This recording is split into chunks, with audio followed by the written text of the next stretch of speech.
Yo, what's up, Internet? Top Patrick Dorsey coming at you today to talk to you about getting fired by your client. It happened to me, and I wrote in my journal about it, and I haven't recovered emotionally yet. And I want to share with you my journey, my experience when getting fired by a client.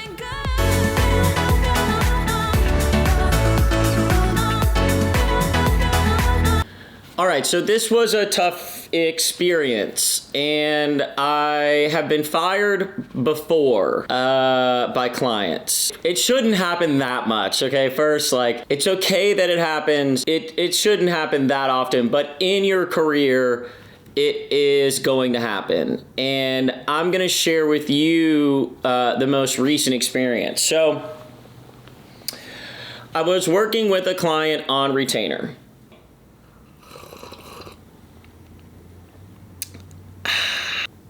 And we had gotten one person hired for them, and we were working on their second role via retainer. We got to the end of the search, and something was off with the candidate. We'd gone through our first big round of hunting, and then we got, 3 to 5, somewhere in that range. I think maybe 5 candidates that we thought were really good. And as we started to whittle it down, we were getting down to the final candidate.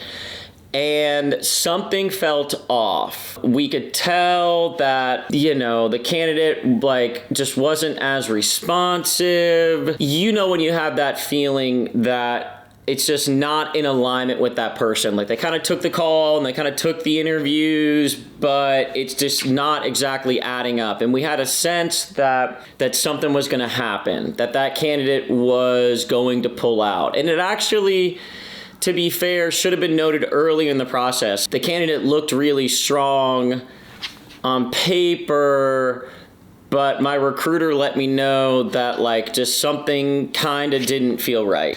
Now, I want to point out this was mid-pandemic, May or June of 2020. Things were rough financially. So I'd had a really good Q1, and then COVID hit, and I had $0 for Q2 and $0 for Q3. I'd already had to let the office space go, let an employee go, and it was tough financially. This candidate, we could feel something was off, but we said, hey, we don't have any other deals in the pipeline. It's this one. The client wants to move forward. Yeah, something kind of caught us off guard, but maybe it's just us and we're just overthinking it. So the candidate is supposed to start work, and they completely drop off the radar. So they accept the offer from my client, and then about a week before the start date, they completely drop off the radar. My recruiter lets me know, and I go, hey, just continue to try to reach out with them. We'll give it a day or two, and then we'll reach out to the client. We took another couple days, so now it's 4 days or 3 days before the candidate's supposed to start. They haven't returned any calls, any texts, any emails. And we tell the client, and I make a bad call of I decide to finally bill that client. So usually I wait, a week or two after the start date, just, make sure the new hire is doing well. So anyways, this was our second one that we're working on. So the first one, we told them the news, hey, they're not going to start. And then I billed them for the other one. And the CEO called me and just basically laid it out that was a very poor choice and very bad business. And they made a really good point, which is we paid you a retainer and we're the ones that pay you. As soon as you felt or perceived that something was off, you should have told us immediately, because this is a very important hire for us, and we were very much so depending on them starting on Monday. The minute you put you closing the deal as more important than the client getting what they actually need, you're done. You've screwed it up. The reason that people will continue to do business with you, and the reason that they will come back to you again and again, is because they really feel that you put their interest first and you'll make sure that they are good to go. If I roll that deal back to where I actually made the mistake, it's always like 4 steps before the failure. You know what I mean? Or however many steps. It's always like people like fail and they're like, oh, I failed here. And I'm like, no. If you failed here, like look back, 3 to 10 steps. Somewhere in there was the actual error. I think the heuristic for recruiters is we want a deal and we want to put people forward. Sometimes there are people that for some reason you feel iffy about. And you justify it and you go, well, it's just me, and also I'll get, insert amount of money, by closing it. So I think one thing you can do to mitigate that is do longer guarantees. I'll give you an example. If you do a year-long guarantee, you're better off doing the proper screening, right? So you develop the pipeline, the pipeline's already being developed, and the candidate kind of feels off. It's easier to still work on that while you're still building the pipeline. You have momentum going. You're already in it. It's way easier to do that than put the candidate forward and a year later it blows up in your face, or 10 months later, and now you've got to build the whole pipeline from scratch all over again. So one thing you can do is lengthen your guarantee so that your incentives are very in alignment with the client and the employer. And you lengthen it, and it's in your own best interest. If you feel someone is iffy, it's like, dude, you're already building the pipeline right now, so just keep building it. Don't just try to get this one in and then come back a year later. That's the first thing.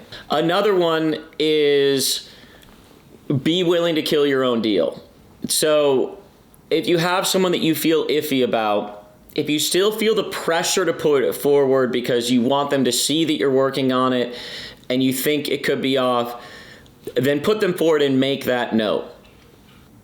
When you have a client and you kill your own deal, you really do build trust. Now, granted, they're not excited because you haven't, finished and given them a solution. What they want at the end of the day is a solution, a good person to hire. They will trust you as a recruiter when you sacrifice your own self-interest so that they get what they need. Getting to the point in the relationship that the other person trusts you. They know that you will put their interests first. Like, they don't have to worry about it. They know that you're going to do the best work that you can for them. You're going to make sure that you pay yourself enough so that it's worth it for you to show up. That's part of doing what's best for them. And they know that they don't have to worry that you're going to really find them the right person and screen. Then here's what I decided to do. I told the client, I go, you're right. I don't expect for you to do business with me again. I do expect to fix my wrongs. So I am going to double down on the pipeline and fill this role for free. Got on it, and we found them someone else, and then I sent a formal apology. And then I didn't hear back from that client. And then 3 months later, they called me and they asked me to work on another role, which is a beautiful story, which is do the right thing.